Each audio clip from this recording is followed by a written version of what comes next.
ইঁদুরের যন্ত্রণা আর ভালো লাগে না।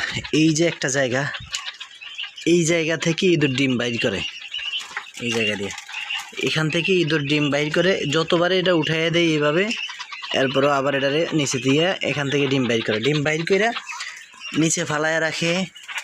এই যে এখানে ফালাইয়া রাখছে, এখন ফাটাইয়া ফুটাইয়া একবারে অবস্থা খারাপ করে রাখছে। 4টা ডিম দৈনিক যদি এরকম ডিম যাইতে থাকে তাহলে তো অল্প একদিনে ফকির হয়ে যাবো। চারোপাশে অনেকগুলো ডিম পড়ে রয়েছে, সব ডিম ইঁদুর বাইর করছে। এখান থেকে ডিম বাইর করে ফেলে। এখানে ডিম রাখি আমি সাধারণত দিন রাতের বেলা, প্রতিদিন রাত্রে এখানে ডিম রাখি। এখান থেকে ওই যে কর্নারে ডিম খাওয়ার জন্য ওইটা ছিঁড়ছে। আগে এখানে কিং কয়েল রাখছিলাম, কিং কয়েল এখান থেকে বাইর করছে। এরপরে আবার নতুন করে জাল লাগাইছি, ওই জাল ছিঁড়া এখন ওই পাশ দিয়ে ইঁদুর ঢুকে তারপরে ডিম খায়।